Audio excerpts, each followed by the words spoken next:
जय Bharat and hello dear अद्वितियंस। So friends, कैसे आप सब। सो फ्रेंड्स, हम डिस्कस कर रहे हैं फिजिक्स पोर्शन का एक important chapter that is light, reflection and refraction. Now friends, इस चैप्टर के 11 लेक्चर्स ऑलरेडी हो चुके हैं। सो फ्रेंड्स, आज के लेक्चर में हम डिस्कस करने वाले हैं numericals based on refractive index and Snell's law. Okay, so चलिए स्टार्ट करते हैं। So now friends, numericals discuss करने से पहले हम कुछ और इंपॉर्टेंट इंफॉर्मेशन डिस्कस कर लेते हैं। फ्रेंड्स, मेरे पास यहाँ पे एक टेबल है जिसमें डिफरेंट मटेरियल्स के रिफ्रैक्टिव इंडेक्स गिवन है। ये टेबल जो है फ्रेंड्स आपके एनसीईआरटी के अंदर भी गिवन है, जिसमें एयर का रिफ्रैक्टिव इंडेक्स है वो 1.003 है। मतलब ये जो रिफ्रैक्टिव इंडेक्स गिवन है वो सारे मीडियम के एब्सोल्यूट रिफ्रैक्टिव इंडेक्स हमें गिवन है। सो एयर का रिफ्रैक्टिव इंडेक्स होता है 1.003, इसलिए एयर का रिफ्रैक्टिव इंडेक्स हम नियरली 1 लेते हैं। और सिमिलरली यहाँ पे जितने भी डिफरेंट मटेरियल है सबके रिफ्रैक्टिव इंडेक्स यहाँ पे आपको गिवन है। ओके, सो जैसे वाटर का हो गया 1.33, आइस का है 1.31, अल्कोहल 1.36। ओके, सो ये टेबल जो है आपको पूरा याद रखने की जरूरत नहीं है, कुछ नंबर्स जो है वो आप याद रख सकते हो। फॉर एग्जांपल, एयर का रिफ्रैक्टिव इंडेक्स क्या है आप उसको याद रख सकते हैं। देन आइस का रिफ्रैक्टिव इंडेक्स क्या है आप वो याद रख सकते हो। वाटर का याद रख सकते हैं, अल्कोहल का याद रख सकते हैं, ठीक, केरोसिन का याद रख सकते हैं। देन ग्लास 1.52, नॉर्मल ग्लास जो होता है उसका रिफ्रैक्टिव इंडेक्स होता है 1.50। ओके, देन आप याद रख सकते हो डायमंड का 2.42। ओके, इतने नंबर्स पे अगर आपने याद रखे हैं तो वो जो है वो इनफ है। ओके, अदरवाइज आपको जो है वो न्यूमेरिकल के अंदर ये जो एयर को छोड़ के बाकी जितने भी मटेरियल है उनके रिफ्रैक्टिव इंडेक्स आपको गिवन होंगे। क्लियर। नेक्स्ट फ्रेंड्स, हमारे पास यहाँ पे ट्रिग्नोमेट्रिक रेशियोज हैं। नाउ फ्रेंड्स, हमने बात किया था कि जो साइन है वो एक ट्रिग्नोमेट्रिक फंक्शन है और साइन के जैसे cos, tan, cosec, sec and cot ऐसे डिफरेंट ट्रिग्नोमेट्रिक फंक्शन हमारे पास अवेलेबल है। हमें यहाँ पे सिर्फ साइन के बारे में ही डिस्कस करना है। ओके, तो हमें पता है फ्रेंड्स कि एंगल जो होता है किसी डिग्री में हमें मिलेगा, 5 degree, 10 degree, 15 degree, 30 degree. Okay, so sign की वैल्यूज क्या होगी वो हमें यहाँ पे गिवन है और इसको आपको याद रखना है। जैसे अगर साइन 0 डिग्री है तो उसका वैल्यू 0 ही होता है। मतलब कहीं भी अगर आपको साइन का वैल्यू जो है ऐसा बोला गया है कि जो एंगल है वो 0 डिग्री है तो उसका साइन क्या होगा तो वो 0 होगा। ओके, नेक्स्ट साइन 30 डिग्री का वैल्यू जो होगा, साइन 30 डिग्री का वैल्यू जो होगा वो ऑलवेज 1/2 ही होगा। ओके, तो कहीं भी अगर आपको ऐसा लिख के मिल जाए दैट साइन 30 डिग्री, अगर आपने हमें क्वेश्चन में कहीं ऐसा मिल रहा है दैट साइन 30 डिग्री, तो उसका आपको आंसर क्या लिखना है 1/2। Clear. Similarly friends, sine 45 degree का आंसर क्या होगा, यहां पे लिखा है √2/2। अब √2/2 है तो उसका मतलब क्या होगा 1/√2 होगा। ओके, ये सारे नंबर्स जो है फ्रेंड्स आगे चलते हुए मैथ्स में आपको याद ही रखने हैं, लेकिन क्योंकि ये चैप्टर आपका शायद अभी तक डिस्कस नहीं हुआ होगा मैथ्स में, तो आप क्या करो अभी बस इसको याद रख लो, ये नंबर्स कैसे आए, ये वैल्यूज कैसे आए, वो सारी बातें आपको मैथ्स में डिटेल के अंदर डिस्कस करनी है। सो साइन 45 डिग्री का वैल्यू क्या होता है, ऑलवेज 1/√2 होता है। सिमिलरली साइन 60 डिग्री का वैल्यू होगा √3/2 एंड साइन 90 डिग्री का वैल्यू होगा 1। ओके, तो आपको इसको याद रखना है दैट साइन 0 डिग्री का आंसर होगा 0, साइन 30 डिग्री है तो 1/2, साइन 45 डिग्री है तो 1/√2, साइन 60 डिग्री है तो √3/2 एंड साइन 90 डिग्री है तो उसका आंसर क्या आएगा 1 आएगा। क्लियर। जैसे साइन एक फंक्शन है फ्रेंड्स, ऐसे ही कोसाइन फंक्शन होता है, वैसे ही टेन फंक्शन होता है। कोसाइन जो होता है फ्रेंड्स उसकी वैल्यू इस तरीके से होती है। ओके, और टेन की वैल्यू इस तरीके से होती है, लेकिन इसको अभी हमें याद रखने की जरूरत नहीं है। हाँ, आप इतना याद रख सकते हो कि साइन एंड कॉस जो है उसकी जो वैल्यूज है वो ऑपोजिट होती है। कैसे, तो देखिए अगर साइन 0 डिग्री 0 है तो कॉस 0 डिग्री 1 है, साइन 90 डिग्री 1 है तो कॉस 90 डिग्री 0 है। ओके, ऑपोजिट है। Sine 0 degree 0 so cos 0 degree 1 है एंड साइन 90 डिग्री 1 है तो कॉस का 0 डिग्री कितना आंसर आ रहा है 0 आ रहा है। सिमिलरली साइन 30 डिग्री अगर 1/2 है तो कॉस 60 डिग्री 1/2 है, और साइन 60 डिग्री √3/2 है तो कॉस का 30 डिग्री √3/2 आंसर आ रहा है। Clear. And sine and cos दोनों के लिए 45 डिग्री का आंसर क्या होगा 1/√2 ही होगा, ये आपको याद रखना है। साइन 45 डिग्री हो या फिर कॉस 45 डिग्री हो उसका आंसर क्या आएगा 1/√2। ओके, तो अगर आपको ये पूरा यहाँ पे याद नहीं रहता तो आपको सिर्फ साइन वाला जो टेबल है, ये जो रो है, सिर्फ आपको इसको कंपलसरी याद रखना है। ओके, सो साइन 0 डिग्री का वैल्यू होगा 0 डिग्री, साइन 30 डिग्री का वैल्यू होगा 1/2 साइन 45 डिग्री का आंसर आएगा 1/√2, साइन 60 डिग्री होगा √3/2 एंड साइन 90 डिग्री होगा 1। क्लियर? तो इस तरीके से फ्रेंड्स आपको सारे नंबर जो याद रखने हैं। क्लियर? सो नाउ फ्रेंड्स चलिए स्टार्ट करते हैं हमारा फर्स्ट न्यूमेरिकल। क्वेश्चन को रीड कीजिए। क्या पूछा गया है? Light enters from air into glass plate having refractive index 1.50. What is the speed of light in glass? The speed of light in vacuum is 3 × 10⁸ metre per second. So now friends हम यहाँ पे क्या करेंगे, हमें क्या बताया गया है? Light enters from air into glass plate. Light जो है वो एंटर कर रहा है, enters from air to glass plate having refractive index 1.50। मतलब मान लीजिए फ्रेंड्स हमारे पास यहाँ पे दो मीडियम को सेपरेट करने वाली सरफेस है। ओके, ऊपर जो मीडियम है उसको हम कंसीडर करते हैं ये हमारा एयर है, एयर मीडियम है। ओके, इसको हम समझते हैं ये मीडियम 1 है और इसका रिफ्रैक्टिव इंडेक्स जो है वो है मान लीजिए N1। नीचे में बोला गया है कि ग्लास प्लेट है तो यहाँ पे ग्लास ले लिया। ओके, इसको हम बोलते हैं मीडियम 2 और इसका जो रिफ्रैक्टिव इंडेक्स है उसको हम कंसीडर करते हैं N2। ओके, सो क्या बोला है? Light enters from air to glass plate, मतलब लाइट रे जो है वो इस तरीके से यहाँ पे इंसिडेंट हो रहा है। ये है हमारा इंसिडेंट लाइट रे। क्लियर? आगे क्या बताया गया है? Having refractive index 1.50। What is the speed of light in glass? मतलब हमारा लाइट रे जो है फ्रेंड्स वो यहाँ से रिफ्रैक्ट करेगा। ओके, ये हो गया हमारा नॉर्मल। सो लाइट रे जो है वो यहाँ से क्या करेगा? रिफ्रैक्ट करेगा। क्लियर? अब क्या बताया गया है कि जो हमारा N2 का वैल्यू है, N2 का वैल्यू है वो कितना गिवन है? देखिए क्या बताया गया है? Light enters from air into glass plate having refractive index 1.50। मतलब किसका रिफ्रैक्टिव इंडेक्स मिल रहा है? यहाँ पे हमें ग्लास का एब्सोल्यूट रिफ्रैक्टिव इंडेक्स मिल रहा है जो है 1.50। ओके,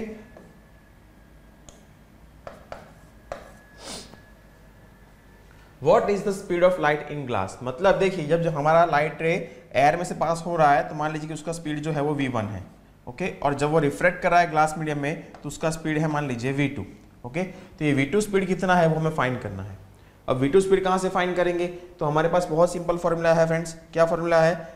जो एब्सोल्यूट रिफ्रैक्टिव इंडेक्स होता है उसका फॉर्मूला क्या होता है? n = c/v। c क्या होता है? Speed of light in vacuum. v क्या होता है? Speed of light in that medium. Okay, so अब क्या करेंगे? हमें N2 के लिए फाइंड करना है, मतलब जो हमारा ग्लास मीडियम है उसमें लाइट का स्पीड कितना होगा? v2, वो फाइंड करना है। तो हमारा फॉर्मूला क्या बनेगा? फॉर्मूला बनेगा N2 = c/v2। हमें v2 फाइंड करना है, सो v2 = c/N2। c कितना गिवन है? हमें बताया गया है the speed of light in vacuum is 3 × 10⁸ metre per second. तो यहाँ पे लिखेंगे 3 × 10⁸ अपॉन N2 कितना बताया गया है? 1.5 गिवन है। सो क्या आंसर आएगा? ये कट हो जाएगा 1.5 से 3, तो आंसर क्या आएगा? 2 × 10⁸ metre per second. Okay, so हमें मिल गया v2 का आंसर कितना आ रहा है? 2 × 10⁸ मीटर पर सेकेंड। क्लियर? चलिए आगे बढ़ते हैं फ्रेंड्स, नेक्स्ट क्वेश्चन डिस्कस करते हैं। क्वेश्चन को आप रीड कीजिए। A ray of light travelling in air falls on the surface of a transparent slab. The ray makes an angle of 45 degree with the normal to the surface. Find angle of refraction. Refractive index of material of slab is √2. Okay, question को पहले ध्यान से read करते हैं। क्या बताया गया है? A ray of light traveling in air falls on the surface of transparent slab. मतलब एक ट्रांसपेरेंट स्लैब है फ्रेंड्स, उसके ऊपर हमारा लाइट रे जो है इंसिडेंट हो रहा है। सो यहाँ पे करते हैं। सो मान लीजिए कि ये है हमारा दो मीडियम को सेपरेट करने वाला सरफेस और ऊपर जो मीडियम हमें बताया गया है, क्या बताया गया है? ऊपर जो है वो एयर मीडियम है। ओके, क्योंकि एयर में से फॉल कर रहा है वो स्लैब के ऊपर और यहाँ पे ग्लास मीडियम है। ट्रांसपेरेंट स्लैब मतलब हमारे पास ग्लास स्लैब है। तो पहले ड्रॉ कर देते हैं इसको। लाइट रे यहाँ से इंसिडेंट हो रहा है।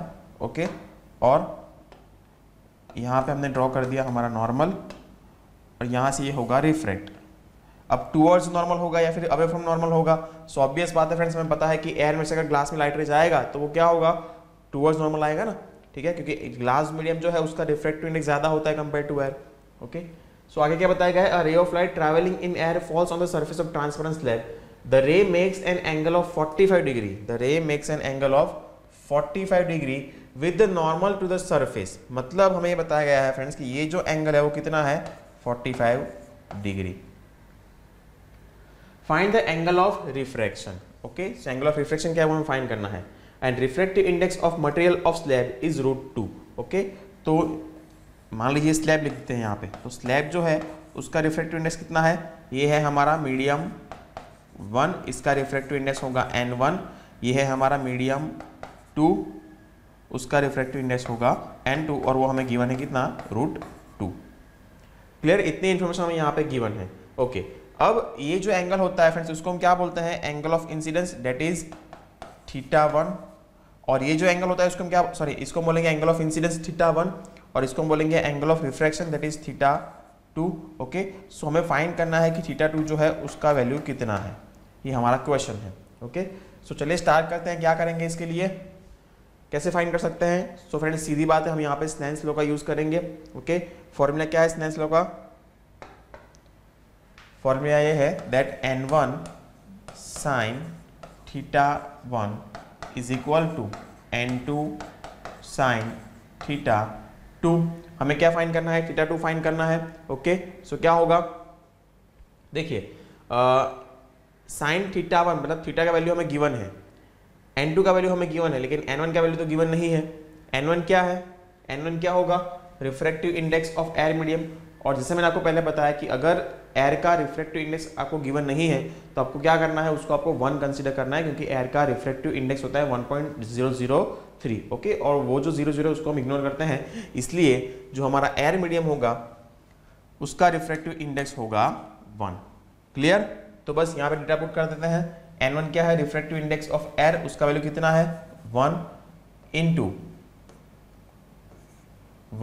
इंटू साइन θ1 कितना हमें गिवन है, θ1 है 45 डिग्री, तो यहाँ लिखेंगे sine 45 degree is equal to N2 का वैल्यू कितना गिवन है हमें √2, तो यहाँ लिखेंगे √2 साइन θ2 तो हमें फाइंड करना है। क्लियर, सो 1 इंटू साइन 45 क्या होगा, साइन 45 ही होगा। और अगर आपको टेबल याद है, जो आपको याद करना ही है, सो साइन 45 का आंसर कितना आएगा, साइन 45 का वैल्यू होता है 1/√2। सो 1 इंटू साइन 45 क्या होगा, साइन 45, और साइन 45 का वैल्यू होता है 1/√2 इज इक्वल टू √2 साइन θ2। अब हमें θ2 फाइंड करना है, तो क्या करेंगे, √2 को नीचे ले जाएंगे, सो क्या होगा 1/√2 into √2 is equal to sine θ2। तो क्या आंसर आएगा, √2 इंटू √2 क्या आंसर आएगा 1/2 is equal to sine θ2। Clear हो गई इतनी बात। अच्छा, अब हमें फाइंड करना है θ2, हमें साइन θ2 फाइंड करने के लिए नहीं बोला है, हमें बोला गया है कि θ2 का वैल्यू क्या है वो फाइंड करना है। तो कैसे फाइंड करेंगे, तो उसके लिए फ्रेंड्स हमें क्या करना पड़ेगा, उसके लिए हमें दोनों साइड के ऊपर साइन का इनवर्स लेना पड़ेगा। कैसे, तो देखिए बहुत सिंपल चीज़ है, अगर मैं यहाँ पे ऐसा लिखूँ that sine into sine inverse, मतलब साइन इनवर्स का मतलब क्या होगा, साइन इंटू 1/साइन, तो साइन साइन क्या हो जाएगा, कट हो जाएगा ना। ठीक है, ये भी बेसिक चीज़ पढ़ी है आप यहाँ पे, ये एग्जैक्टली कैसे होता है वो आपको 12th में जाके पढ़ना है। ओके, इनवर्स फंक्शन आपको कैसे यूज़ करना है वो आपको 12th में जाके पढ़ना है मैथ्स में, लेकिन अभी तक समझिए कि हम ऑपोजिट साइड के ऊपर साइन इनवर्स ले सकते हैं। तो यहाँ पे मैं क्या करूँगा, sine inverse 1/2 is equal to sine inverse sine θ2। हमने ऐसा क्यों किया, हमने ऐसा इसलिए किया क्योंकि हमें साइन जो है निकाल देना है, तो साइन इनवर्स इंटू साइन ये क्या होगा, कैंसिल आउट हो जाएगा। ओके, सो इसके आगे का काम फ्रेंड्स मैं यहाँ पे करता हूँ। So sine inverse 1/2 is equal to θ2। Sine inverse और साइन जो है ये दोनों जो है वो क्या हो जाएगा, निकल जाएगा, तो क्या मिलेगा हमें, sine inverse 1/2 is equal to θ2। अब ये साइन इनवर्स 1/2 का वैल्यू कहाँ से लाएंगे, तो फ्रेंड्स यहाँ पे उल्टा सोचना है। कैसे, अगर साइन 30 डिग्री का वैल्यू कितना होगा, 1/2 होगा, सो साइन इनवर्स 1/2 है तो उसका वैल्यू कितना होगा डिग्री में, 30 डिग्री होगा। ऐसे फ्रेंड्स अभी हमने डिस्कस किया ना, जो टेबल हमने देखा उसमें क्या था, साइन 30 डिग्री अगर लिखा हुआ तो उसका वैल्यू कितना मिल रहा था हमें, 1/2 मिल रहा था। तो अगर इसका ऑपोजिट साइन की किस वैल्यू के लिए, 1/2 की किस वैल्यू के लिए हमें आंसर मतलब हमें एंगल क्या मिलेगा, तो हमें एंगल मिलेगा 30 डिग्री। ओके, क्लियर हो रही इतनी बात। सो अगर हम यहाँ पे लेते हैं साइन इनवर्स 1/2 तो उसका वैल्यू क्या होगा, 30 degree is equal to θ2। Done. तो फ्रेंड्स यहाँ पे हमें पता चलता है कि जो एंगल थीटा 2 होगा उसका वैल्यू कितना होगा 30 डिग्री। समझ में आ रही है फ्रेंड्स बात। यहाँ पे क्या किया मैंने, साइन इनवर्स 1/2 मतलब 1/2 वैल्यू कौन सी डिग्री के लिए, कौन से एंगल के लिए हमें साइन का वैल्यू 1/2 मिल रहा था, 30 डिग्री के मिल रहा था। ओके, तो क्या होगा theta 2 equal to 30 degree. Clear. So now friends चलिए डिस्कस करते हैं एक और न्यूमेरिकल। क्वेश्चन को रीड कीजिए, क्या लिखा है, refractive index of diamond is 2.5 and that of glass is 1.5, calculate the refractive index of diamond with respect to glass. क्या बताया गया है, refractive index of diamond and refractive index of glass हमें गिवन है। अब फ्रेंड्स यहां से number से पता चल रहा है कि ये जो रिफ्रैक्टिव इंडेक्स है वो क्या है, ग्लास और डायमंड के एब्सोल्यूट रिफ्रैक्टिव इंडेक्स हैं। ओके, सो अगर हम डायमंड को फ्रेंड्स जो डायमंड है उसको अगर हम 1 कंसीडर करेंगे तो उसका जो रिफ्रैक्टिव इंडेक्स होगा उसको हम बोलेंगे n1, एंड जो ग्लास है अगर उसको हम 2 कंसीडर करेंगे तो उसका रिफ्रैक्टिव इंडेक्स होगा n2। ओके, तो डायमंड का रिफ्रैक्टिव इंडेक्स हमें गिवन है 2.5 एंड ग्लास का रिफ्रैक्टिव इंडेक्स हमें गिवन है 1.5।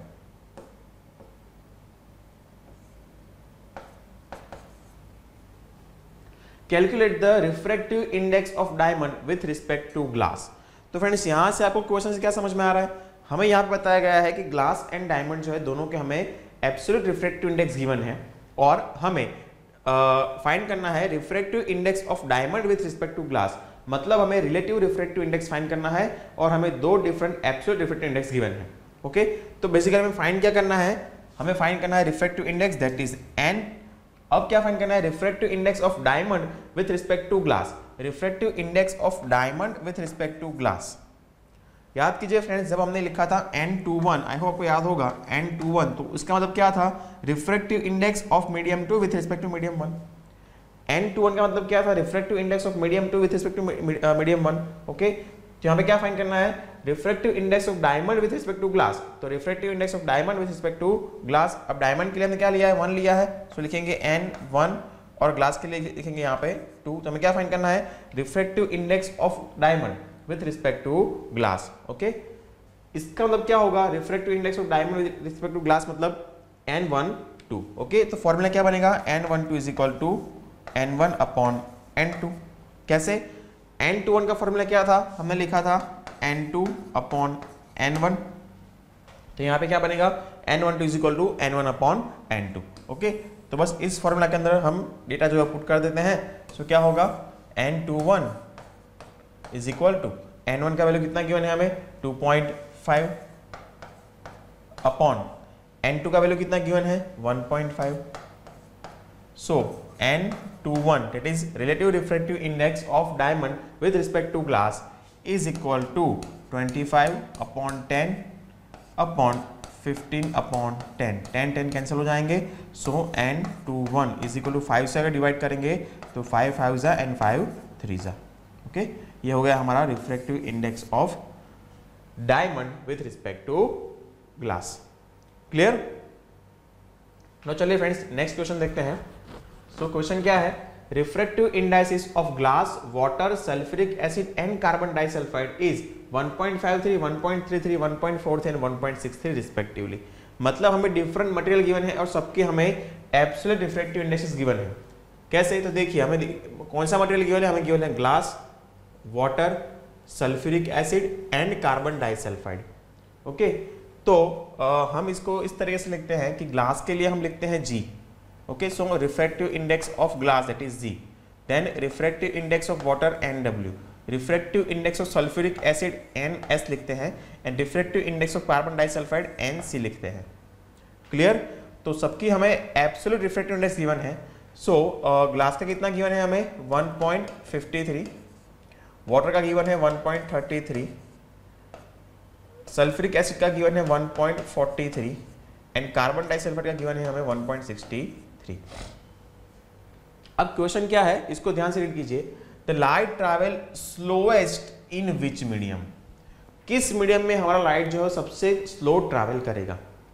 तो ये अभी हमें कैसे पता चलेगा, तो फ्रेंड्स याद कीजिए, अगर हमारा फॉर्मूला जो है एब्सोल्यूट रिफ्रैक्टिव इंडेक्स का वो क्या है, n is equal to C upon V। अब v क्या है, velocity of light in that medium, किसी पर्टिकुलर मीडियम का जब हमें एब्सोल्यूट रिफ्रैक्टिव इंडेक्स मिलता है तो उस मीडियम में लाइट का स्पीड क्या है, वो होगा v। ओके, तो बहुत सिंपल चीज है फ्रेंड्स, अगर v जो है हमारा, v का वैल्यू जितना ज्यादा होगा उतना n का वैल्यू कम होगा, या फिर इसको हम इस तरह से समझते हैं that n is equal to C upon V है, तो क्या इसको हम ऐसे लिख सकते हैं that v is equal to C upon n, लिख सकते हैं ना। ओके, हमें फाइंड यही करना है कि किस मीडियम में लाइट का स्पीड सबसे कम होगा, that light travels slowest in which medium, मतलब लाइट का स्पीड किस मीडियम में सबसे कम होगा। ओके, सो यहाँ पे आप ध्यान से ऑब्जर्व कीजिए फ्रेंड्स कि जो हमारे पास डेटा है उसके अकॉर्डिंग अगर n का वैल्यू जितना ज्यादा होगा उतना v का वैल्यू कम होगा, और n का वैल्यू जितना कम होगा उतना v का वैल्यू ज्यादा होगा। इनवर्स रिलेशन है दोनों के बीच में, सीधी बात है। तो अब ये जो 4 डिफरेंट मीडियम हमें गिवन है उसमें जिसका रिफ्रैक्टिव इंडेक्स सबसे कम होगा उसमें वेलोसिटी हाईएस्ट होगा, लेकिन हमें ये पूछा है कि स्लोवेस्ट स्पीड किस मीडियम में होगा। सो जितना रिफ्रैक्टिव इंडेक्स किसी का हाई होगा उतना उसका वेलोसिटी क्या होगा, कम होगा। तो हमें स्लोवेस्ट के लिए पूछा है तो हम इसको ही रखते हैं। सो जिस मीडियम का रिफ्रैक्टिव इंडेक्स हाई होगा उसमें लाइट जो है वो सबसे कम स्पीड से ट्रैवल करेगा। तो कौन से मीडियम का रिफ्रैक्टिव इंडेक्स हाई है? सो कार्बन डाइसल्फाइड का रिफ्रैक्टिव इंडेक्स हाई है, इसलिए कार्बन डाइसल्फाइड के मीडियम में हमारा लाइट रे जो है वो स्लोवेस्ट स्पीड से ट्रैवल करेगा। क्लियर? चलिए एक और न्यूमेरिकल देखते हैं। क्या बताया गया है? The refractive index of glass with respect to air is 3/2 and the refractive index of water with respect to air is 4/3। The refractive index of glass with respect to water will be. Question को ध्यान से read कीजिए friends, क्या पूछा गया है। आप video को पॉज करके फ्रेंड्स एक बार खुद भी ट्राई कर सकते हैं। क्वेश्चन क्या है, फिर से रीड कीजिए। The refractive index of glass with respect to air is 3/2 and the refractive index of water with respect to air is 4/3। The refractive index of glass with respect to water will be. क्या find करना है? देखिए हमें question में ये क्या दिया गया है, refractive index of glass with respect to air. तो रिफ्रैक्टिव इंडेक्स के लिखेंगे हम n, refractive index of glass g with respect to air, तो यहां पे लिखेंगे a, NGA। Refractive index of glass with respect to air a is equal to कितना given है हमें? 3/2। नेक्स्ट हमें क्या गिवन है? Refractive index n of water with respect to air is 4/3। अच्छा फ्रेंड्स, यहां से एक बात को समझिए, किसी भी मीडियम का अगर हमें refractive index with respect to air given है तो उसका मतलब क्या होगा कि वो उसका एब्सोल्यूट रिफ्रैक्टिव इंडेक्स हो सकता है। क्यों? क्योंकि बेसिकली हम क्या कंसीडर करते हैं कि speed of light in vacuum and speed of light in air दोनों को हम सेम ही कंसीडर करते हैं। अर्थ पे बेसिकली हम क्या कंसीडर करते हैं? Speed of light in vacuum and speed of light in air दोनों सेम ही ऐसा हम कंसीडर करते हैं। तो refractive index of glass with respect to air बोलिए या फिर refractive index of glass with respect to vacuum बोलिए, दोनों सेम ही होगा। तो इसको हम इस तरीके से भी कंसीडर कर सकते हैं दैट ये जो हमें गिवन है n वो है रिफ्रैक्टिव इंडेक्स ऑफ ग्लास, मतलब absolute refractive index of glass हमें गिवन है, और ये जो है वो है absolute refractive index of water. Clear? अब हमें क्वेश्चन क्या पूछा गया है? The refractive index of glass with respect to water. Find करना है हमें क्या? Refractive index of glass with respect to water, ये हमें फाइंड करना है। क्लियर? तो फॉर्मूला क्या बनेगा? Refractive index of glass with respect to water, मतलब हमें रिलेटिव रिफ्रैक्टिव इंडेक्स फाइंड करना है। Relative refractive index of glass with respect to water. Okay, तो अगर हम लिखते थे n/1 तो फॉर्मूला क्या लिखते थे? n2/n1। तो यहाँ पे ngw है तो फॉर्मूला क्या बनेगा? ng/nw। ओके, नाउ ये Ng क्या है? Refractive index of glass with respect to air, and Nw क्या होगा? Refractive index of water with respect to air. तो डेटा हमें यहाँ पे गिवन है, इसको यहाँ पुट कर दीजिए। सो क्या होगा? Ngw is equal to, Nga कितना गिवन है हमें? 3/2, तो यहाँ लिखेंगे 3/2 अपॉन Nw कितना गिवन है? 4/3, तो यहाँ लिखेंगे 4/3। ओके, सो 3 जो है ऊपर जाएगा और 2 जो है वो नीचे आएगा यहाँ पे इसके साथ। सो क्या होगा? 3 × 3 अपॉन 4 × 2, सो 9/8। सो यहाँ पे लिख सकते हैं Ngw is equal to 9/8। Clear? चलिए एक और क्वेश्चन देखते हैं। The refractive indices of 4 media P, Q, R and S are 1.44, 1.52, 1.65, 1.36 respectively. When light traveling in air is incident in this media at equal angles, the angle of refraction will be minimum. Friends ऐसे question आपको NTSC के exam में पूछ सकते हैं, और ऐसे question को, ये बहुत इजी क्वेश्चन है, इसको आप क्या कर सकते हो, वीडियो को पॉज कीजिए और इसको समझने की ट्राई कीजिए। क्वेश्चन में क्या गिवन है डेटा और उससे हम क्या आंसर निकाल सकते हैं, किस तरीके से हम आंसर निकाल सकते हैं, वो आप ट्राई कीजिए। ओके, क्या लिखा है फिर से रीड कीजिए। The refractive indices of 4 media P, Q, R, S। तो मतलब हमें refractive index of P, refractive index of Q, refractive index of R and refractive index of S given है। कितना वैल्यू गिवन है? सो इसका है 1.44, then 1.52, then 1.65 and 1.36। Okay, when light traveling in air is incident in this media at equal angles, मतलब चारों medium के ऊपर equal angle के ऊपर हमारा लाइट जो है वो इंसिडेंट हो रहा है। तो क्या इसको हम ड्रॉ कर सकते हैं? मान लीजिए कि ये मीडियम 1, 2, 3 एंड 4। तो फ्रेंड्स ऊपर तो यहाँ पे क्या है, एयर है, ओके, सबके मीडियम के ऊपर, लेकिन नीचे क्या है, तो ये हमारा मीडियम P है, ये मीडियम Q है, ये मीडियम R है, ये मीडियम S है। ओके, तो ये ऑल 4 जो फ्रेंड्स हमारे पास मीडियम है, सबके ऊपर लाइट रे जो है वो सेम एंगल के ऊपर इंसिडेंट हो रहा है, सेम एंगल के ऊपर यहां पे इंसिडेंट हो रहा है। मतलब क्या है? मतलब ये है फ्रेंड्स यहां पे कि अगर हम यहां से नॉर्मल ड्रॉ करेंगे,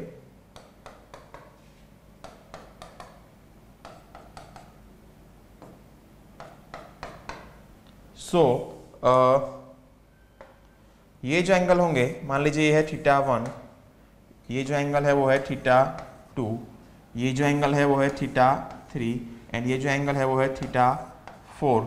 सो हमें बताया गया है that when light travelling in air is incident in this media at equal angles, मतलब यहां से एक बात पता चल रही है that θ1 is equal to θ2 is equal to θ3 is equal to θ4। चार एंगल क्या है, सेम है।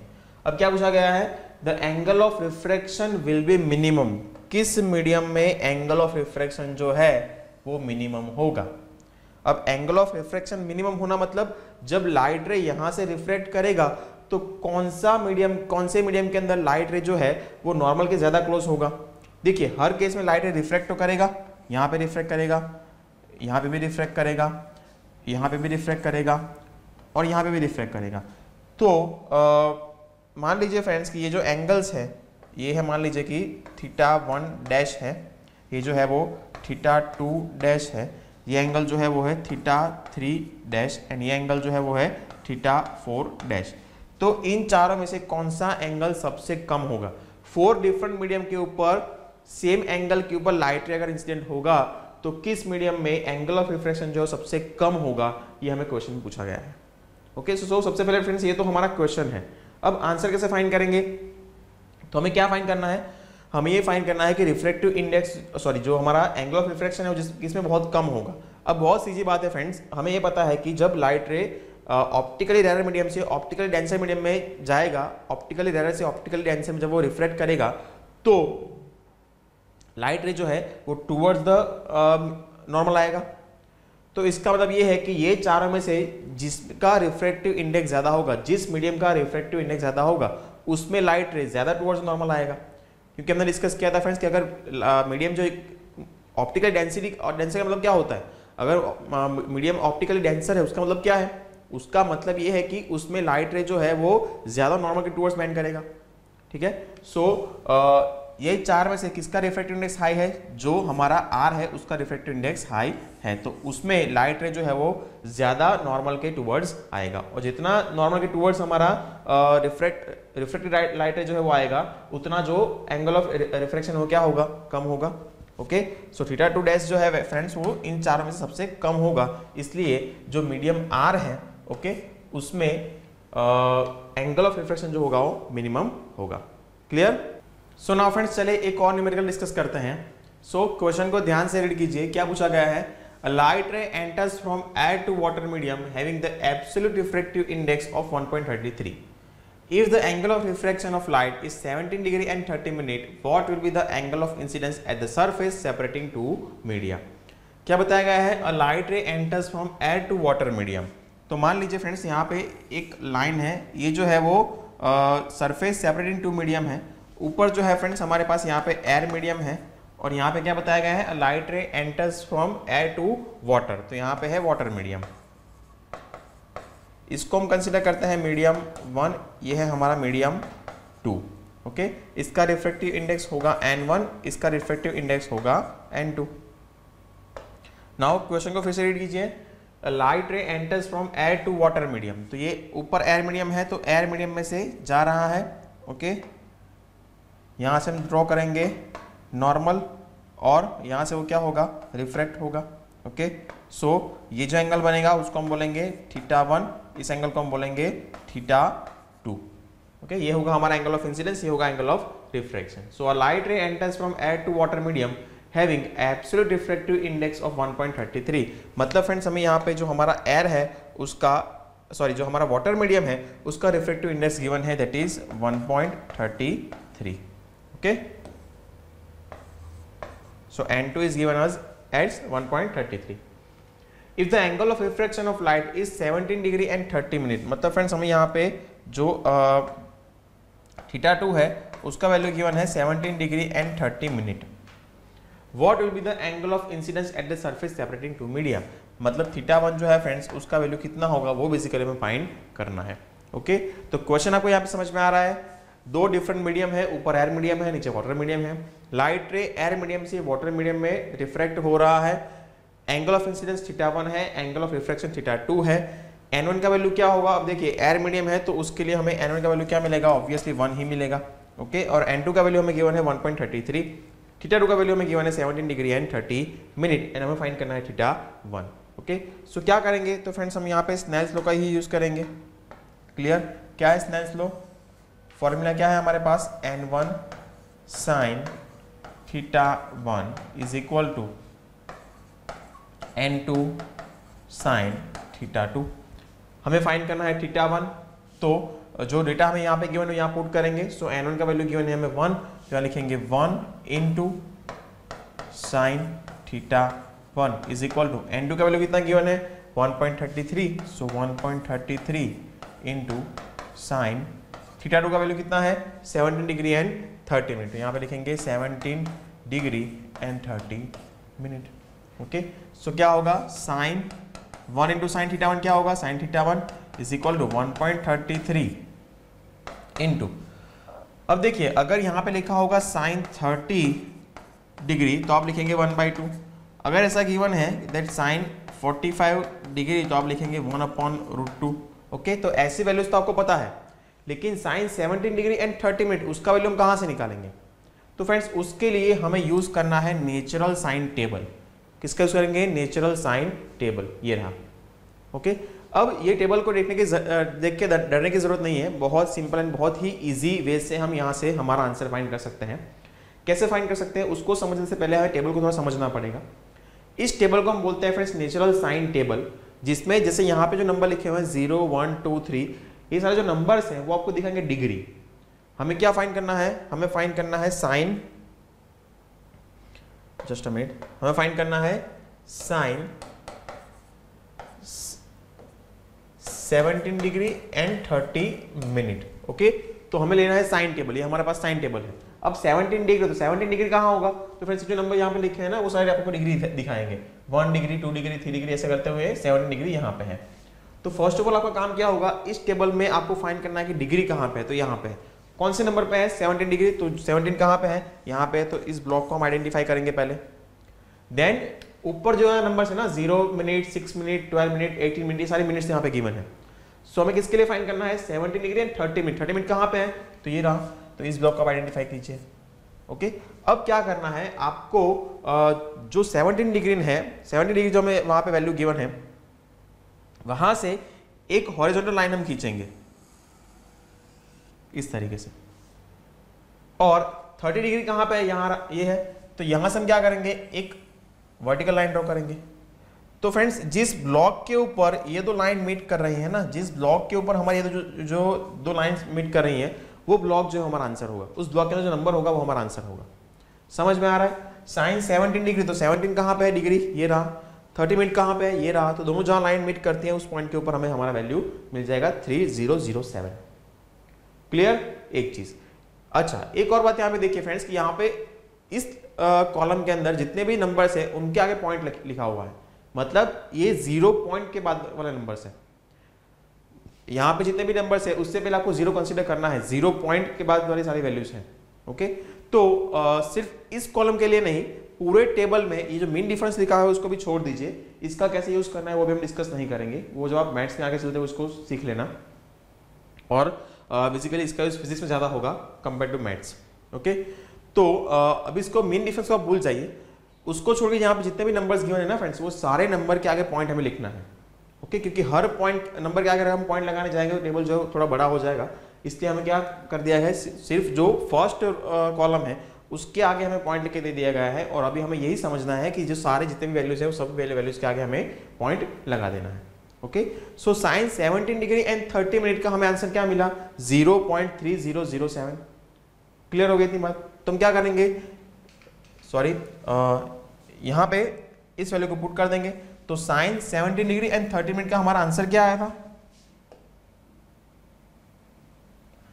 0.3007। ओके, नाउ फ्रेंड्स पॉइंट के बाद 007 है तो हम क्या करेंगे, ये जेम्स बॉन्ड को निकाल देंगे यहां से, ठीक है, क्योंकि बहुत छोटा नंबर हो जाएगा, सो इसको हम इग्नोर कर सकते हैं। सो क्या करेंगे, sine theta 1 is equal to 1.33 into 0.3।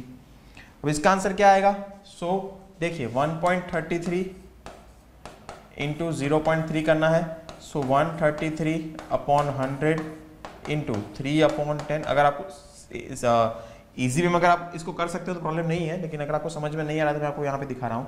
133 into 3 कितना होगा, 399 अपॉन 1000, तो क्या आंसर आएगा 0.399। ओके, तो sine theta 1 is equal to 0.399, ये हमें आंसर मिल रहा है।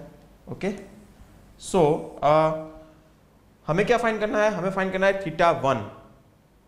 तो क्या करेंगे, दोनों साइड हम क्या करेंगे, साइन इनवर्स लगा देंगे। So sine inverse sine theta 1 is equal to sine inverse 0.399। Okay, so sine inverse से साइन निकल जाएगा, सो क्या होगा, theta 1 is equal to sine inverse 0.399। अब फ्रेंड्स यहाँ पे एक बात को ध्यान से समझिए, लिखा है साइन इनवर्स 0.399। ओके, तो इससे पहले आपको याद होगा फ्रेंड्स के हमने डिस्कस किया था कि अगर हमें साइन इनवर्स 1/2 मिल रहा है तो इसका आंसर क्या आएगा डिग्री में, 30 डिग्री आएगा। ओके, मतलब कौन सी डिग्री के वैल्यू के लिए हमें आंसर 1/2 मिल रहा था, साइन के केस में 30 डिग्री के लिए। ओके, तो उसी तरीके से हमें ये फाइंड करना है कि जो 0.339 है उसके लिए डिग्री कितना बनेगा, मिनट कितना बनेगा। ओके, अगर यहाँ पे लिखा है 17 डिग्री 30, यहाँ पर डैश का मतलब क्या समझना है, वो मिनट है ऐसा बोलते हैं। सो 17 डिग्री एंड 30 मिनट। तो अभी हमें क्या करना पड़ेगा, इसके लिए तो कोई हमें नंबर पता नहीं है, तो हम क्या करेंगे फ्रेंड्स, हम फिर से हमारा नेचुरल साइन टेबल जो है उसको यूज करेंगे और थोड़ा ऑपोजिट वर्क करेंगे। तो चलिए ये देखते हैं। सो उसके लिए हमें यूज करना पड़ेगा साइन टेबल का, और इस साइन टेबल में अब हमें फ्रेंड्स क्या करना पड़ेगा, अब हम फाइंड करना पड़ेगा कि इस टेबल में ये जो हमारे पास जितने भी नंबर्स हैं उस नंबर्स में,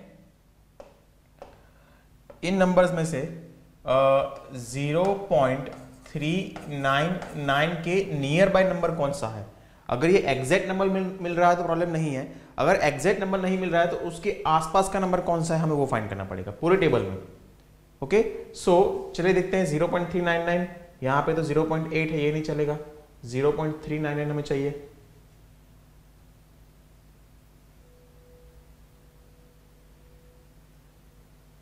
देखिए ये है 0.2847, हमें 0.3 बाद नंबर चाहिए, तो 0.3057, 3074, 399 के आसपास हमें नंबर चाहिए। देखिए कहाँ पे होगा, 3827, 384, 359, 37, 3891, तो 39 चाहिए, 0.39, ये रहा 0.39, 0.39। देखिए तो अब हमारे पास यहाँ पे फ्रेंड्स दो नंबर मिल रहे हैं। 0.399 एग्जैक्ट नंबर तो हमें यहाँ पे नहीं मिल रहा है, ओके लेकिन हम क्या कर रहे हैं, उसके नियर बाय नंबर अगर फाइंड करेंगे तो कौन सा हमें मिल रहा है, 0.3987, 0.4003। तो देखिए 0.399 से 3987 मतलब ये बहुत नंबर थोड़ा दूर है, लेकिन 4.003 ये नंबर नियर बाय है। इससे नियर बाय नंबर कौन सा होगा, 0.4003 ही होगा ना, ठीक है। सो हम यहाँ पे ये जो 4003 है उसको नियर बाय नंबर कंसीडर करेंगे। तो अब यहाँ पे हमें क्या करना है, इसका उल्टा जाना है। कैसे, तो पहले हमने क्या किया था, 17 डिग्री एंड 30 मिनट फाइंड करना था, 17 डिग्री और 30 मिनट से हमने लाइन ड्रॉ किया था।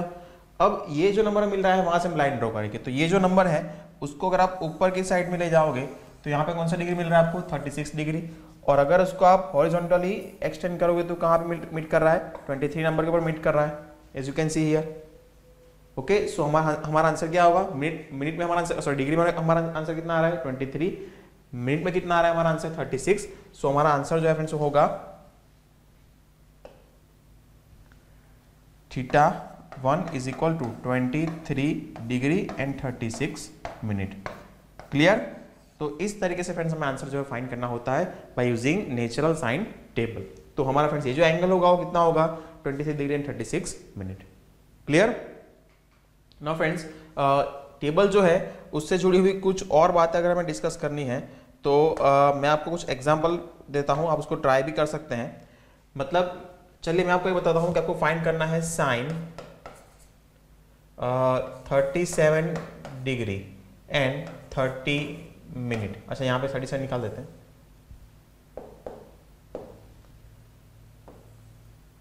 साइन आप फाइंड कीजिए 15 डिग्री एंड 36 मिनट।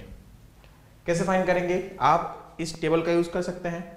ओके, क्या है टेबल में, देखिए साइन 15 डिग्री, तो 15 डिग्री कहां पे है, ये रहा, तो ये है हमारा 15 डिग्री एंड 36 मिनट कहां पे है, ये रहा 36 मिनट। तो हम क्या करेंगे, यहां से एक लाइन एक्सटेंड करेंगे कहां तक, 36 तक। तो इस पॉइंट यहां पे नीचे लाएंगे, तो इस ब्लॉक के ऊपर हमारा जो दो लाइन से वो मीट कर रही हैं, तो हमारा आंसर क्या होगा, हमारा आंसर होगा 0.2689। क्या होगा, 2689। क्लियर। तो फ्रेंड्स इस तरीके से हम टेबल का यूज कर सकते हैं। सो नाउ फ्रेंड्स चलिए एक और न्यूमेरिकल देखते हैं। क्वेश्चन को रीड कीजिए, क्या लिखा है, the refractive index of glass for light going from air to glass is 3/2। The refractive index of light going from glass to air will be. Question क्या पूछा गया है उसको आप ध्यान से रीड कीजिए फ्रेंड्स, क्वेश्चन को आप समझने की कोशिश कीजिए। The refractive index of glass for light going from air to glass is 3/2।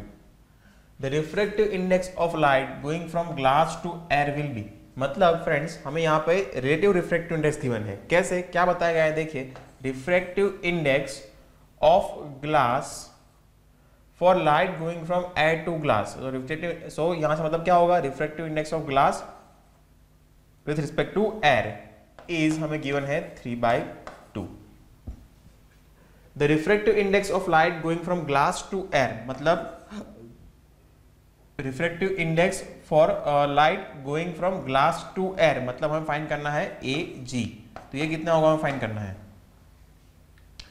मैंने एयर क्यों पहले लिखा, क्योंकि हमें पता है कि जिस मीडियम में हमारा लाइट रिफ्रैक्ट होता है उसको हम पहले लिखेंगे। ओके, सो हमें NAG फाइंड करना है, हमें NGA गिवन है। तो बहुत सिंपल चीज है फ्रेंड्स, यहाँ पे अगर ऐसा लिखा है NGA तो इसका फॉर्मूला क्या बनेगा, N of G upon N of A, refractive index of glass upon refractive index of air. Okay, और ये वैल्यू हमें कितना गिवन है 3/2। तो अगर मैं यहाँ से NAG का फॉर्मूला बनाऊं तो क्या बनेगा, NAG is equal to NA upon NG। अब देखिए NG अपॉन NA क्या है 3/2, तो NA अपॉन NG क्या होगा, उसका रेसिप्रोकल दैट इज 2/3। ना ऑप्शन देखिए 1/3, 4/5, 4/6, 5/2, ऑप्शन तो गिवन ही नहीं है। तो क्या हमारा जो आंसर रॉन्ग है, नहीं फ्रेंड्स। 2/3 मतलब क्या होगा, 4/6 यहाँ पे लिखा हुआ है ना, तो कई बार आपको कंफ्यूज करने के लिए ऐसे भी देंगे। 4/6 को अगर ऐसा लिखा है 4/6 तो उसका आंसर क्या आएगा, 2/3 ही होगा ना। ओके, तो हमारा आंसर क्या होगा, option C. Clear. Next question देखते हैं। As shown in figure a light ray enters from medium A to medium B। अब फ्रेंड्स ये मीडियम A है, ये मीडियम B है। तो हमारा लाइट रे मीडियम ए से मीडियम बी के अंदर ट्रैवल कर रहा है। Then the refractive index of medium B relative to medium A would be, क्या फाइंड करना है हमें, refractive index of medium B with respect to medium A, कितना होगा वो हमें फाइंड करना है। क्वेश्चन को रीड कीजिए। एज शोन इन फिगर, ये फिगर है, a light ray enters from medium A to medium B, then the refractive index of medium B N of B with respect to A would be, कितना होगा N B ए। Okay, तो हमारे पास formula क्या है, N B A is equal to N B upon N A. Okay, हम इस formula का use कर सकते हैं, और भी हमारे पास फॉर्मूला है, किसका यूज करेंगे देखते हैं। तो हमें और डेटा में क्या गिवन है, हमें यहाँ पे ये जो 60 डिग्री है, देखिए जिस मीडियम में से हमारा लाइट रे ट्रैवल कर रहा है या फिर जिस मीडियम में से हमारा लाइट रे इंसिडेंट हो रहा है उसको ऑलवेज हम क्या कंसीडर करते हैं, मीडियम 1 कंसीडर करते हैं, और जिस मीडियम में हमारा लाइट रे रिफ्रैक्ट होता है उसको हम कंसीडर करते हैं मीडियम 2। तो ये जो एंगल होगा वो क्या होगा, हमारा एंगल ऑफ इंसिडेंस, इसलिए यहाँ पे लिखेंगे कि जो हमारा θ1 है वो हमें कितना गिवन है, 60 डिग्री, एंड ये 45 डिग्री क्या है हमारा एंगल ऑफ रिफ्रैक्शन, सो θ2 हमें कितना गिवन है, 45 डिग्री। ओके, तो हमें फाइंड क्या करना है, N B upon N A. Okay, तो जो मीडियम ए है, सिर्फ हमारी कन्वीनियंसी के लिए अगर मीडियम ए को हम मीडियम 1 कंसीडर करें और मीडियम बी को हम मीडियम 2 कंसीडर करें, तो जो हमारे पास स्नेल्स लॉ है उसका फॉर्मूला क्या बनेगा, फॉर्मूला ऑफ स्नेल्स लॉ क्या था, n1 sin θ1 is equal to n2 sin θ2। Okay, ये मीडियम 1 है, इसका रिफ्रैक्टिव इंडेक्स जो होगा वो n1 होगा, ये मीडियम 2 है, इसका रिफ्रैक्टिव इंडेक्स n2 होगा। ओके, सो जो हमारा मीडियम बी है उसको हमने फाइंड लिखा है 2 और मीडियम 1 को हमने लिखा है मीडियम 1, सो इसी चीज को क्या मैं ऐसे लिख सकता हूं, n21 हमें फाइंड करना है, एन बी ए, बी क्या है मीडियम 2, ए क्या है मीडियम 1, सो हमें n21 फाइंड करना है। ओके, सो n21 का फॉर्मूला हमारे पास क्या होता है, n21 is equal to n2 upon n1, तो मैं यहाँ पे क्या करूंगा, n2 अपॉन n1, या फिर ऐसे लिखते हैं साइन θ1 अपॉन, इसको इस साइड ले आइए नीचे, सो क्या होगा, sine θ2 is equal to n2 upon n1, ऐसे होगा। क्लियर हो रही थी बात, और हमें फाइंड करना है n2 अपॉन n1, क्योंकि हमें फाइंड करना है n21, सो साइन θ1 कितना है, साइन θ1 हमें गिवन है 60 degree, so sine 60 degree upon sine θ2 भी हमें कितना गिवन है,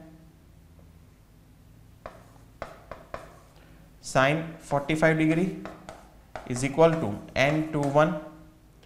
क्लियर, तो क्या करेंगे, साइन 60 डिग्री का वैल्यू कितना होता है, साइन 60 डिग्री का वैल्यू होता है √3/2 अपॉन साइन 45 का वैल्यू कितना होता है, 1 upon √2 is equal to n21, so √3 into √2 upon 1 into 2 is equal to n21। Clear हो रही थी बात। ओके, तो इसी चीज को मैं ऐसे भी लिख सकता हूं, दैट √3 इंटू √2 अपॉन √2, देखिए 2 इंटू 1 क्या आंसर आएगा, 2 होगा, 2 को हम ऐसे लिख सकते हैं ना, √2 इंटू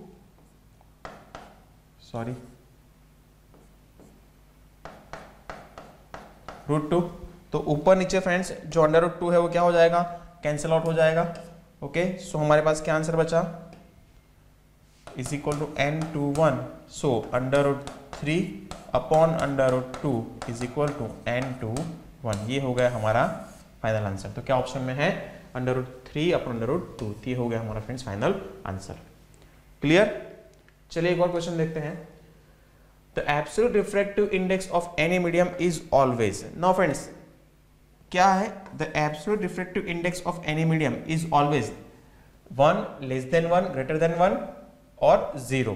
तो देखिए n का फॉर्मूला हमारे पास क्या है, n is equal to c upon v। c क्या है, speed of light in vacuum. Now friends, speed of light vacuum में जो होता है उससे ज्यादा लाइट का स्पीड कभी किसी मीडियम में नहीं होता है। तो इसका मतलब क्या हुआ कि v का वैल्यू जो होगा, जो हमें v का वैल्यू यहाँ पे मिल रहा है, वो v का वैल्यू ऑलवेज क्या होगा, लेस होगा एज कंपेयर टू c।